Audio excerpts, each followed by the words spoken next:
My name is Jessica Carter. I'm 42 years old. For 23 years, my family believed I washed out. That was the story my sister Emma told. She repeated it at weddings, reunions, holidays. She'd smile and say, Jess couldn't hack it. 6 weeks and she was done. And they all believed her. My parents nodded in quiet shame. My cousins whispered it like a cautionary tale. Emma wore it like a crown. Proof that she was the strong one. The dependable one. The daughter who never failed. But what they never knew was this. While they pitied me, I was earning medals. Serving in places they couldn't even find on a map. Becoming someone their gossip could never touch. I learned languages in desert camps. Carried codes through midnight briefings.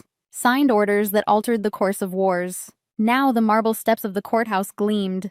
Each one carried me closer to Emma's unraveling. She thought this day would end with her freedom.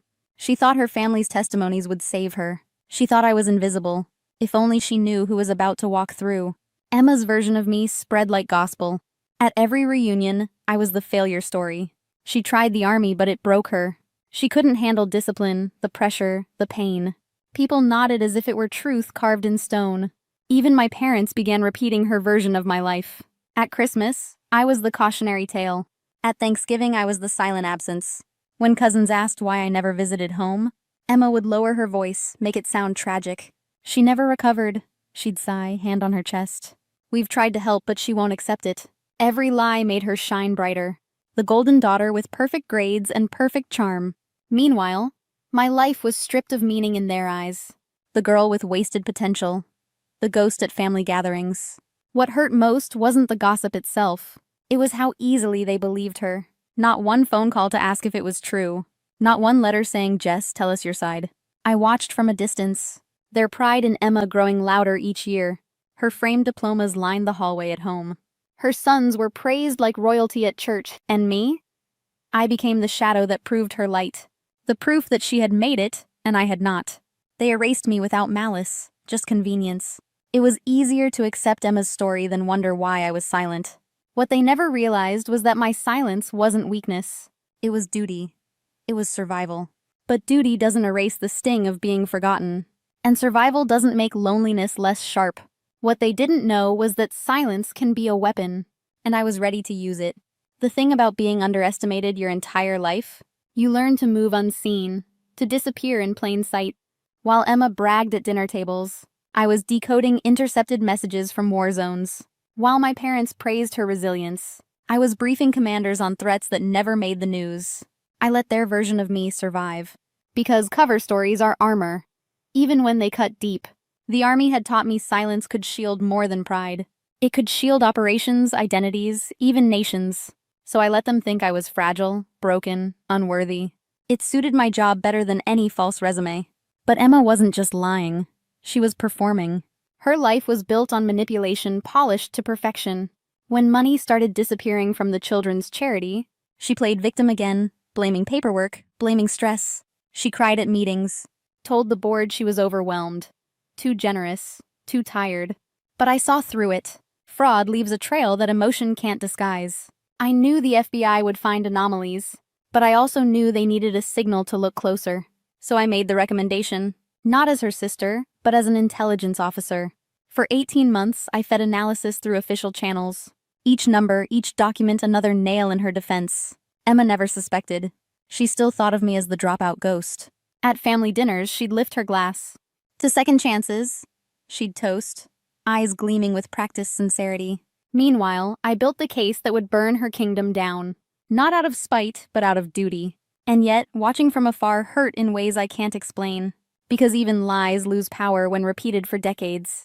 Sometimes, I wondered if maybe I had disappeared. If the sister they described was who I'd become. Until the morning the trial began. The courthouse buzzed with tension. Cameras flashing, voices echoing. Emma sat at the defense table, tears ready on command. My parents leaned forward, prepared to protect their favorite child. And I sat in the back row, waiting for the moment my silence would finally end. And then the prosecutor spoke the words. That made the entire courtroom turn. The prosecution calls one final witness, the attorney announced. Chairs scraped. Heads turned. Silence rippled across the courtroom. I rose from the back row, my heels striking the marble floor in steady rhythm. Every eye followed me as I walked forward. Confusion flickered first, then disbelief, then dawning shock. The prosecutor gestured toward the stand. Please state your name and occupation for the record. I took the oath, placed my hand down firmly. Brigadier General Jessica Carter, United States Army. Currently serving as Deputy Director of the Defense Intelligence Agency. The room froze. Even the judge leaned back slightly. Behind me, a gasp, my mother, hand pressed to her mouth. My father stared like he was seeing a ghost. Emma's husband dropped his phone onto the defense table. But it was Emma's face that fed me calm resolve. Her mouth opened and closed, but no sound emerged. 23 years of lies unraveled in one sentence. The failure was a general. The dropout was intelligence elite. The prosecutor continued. Professional but deliberate. General Carter, please describe your relationship to the defendant. I finally looked directly at Emma. She is my younger sister. And did you have knowledge of the alleged embezzlement? I did, I said, voice steady as steel. I recommended the FBI review the charity's accounts. Her attorney leapt to object, but the damage was already done. The jury leaned forward, scribbling notes, eyes wide. The story Emma had built could no longer survive. Because truth doesn't need theatrics. It only needs the right witness at the right time. I stepped down from the stand slowly, passing close enough to feel Emma's trembling hand. She grabbed my sleeve, whispering, voice ragged. Jess, please, I'm your sister. I bent slightly, meeting her desperate gaze. I know exactly who you are. The question is whether you know who I am. Her grip loosened.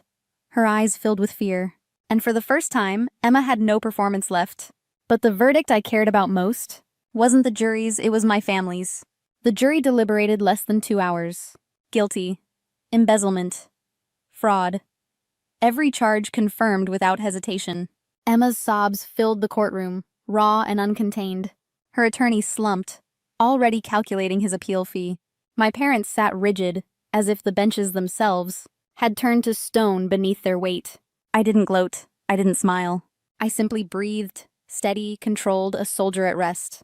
Because justice isn't always loud. Sometimes it sounds like silence after a gavel falls. As the bailiff led Emma away, she turned. Her eyes found mine, pleading, swollen with mascara streaks.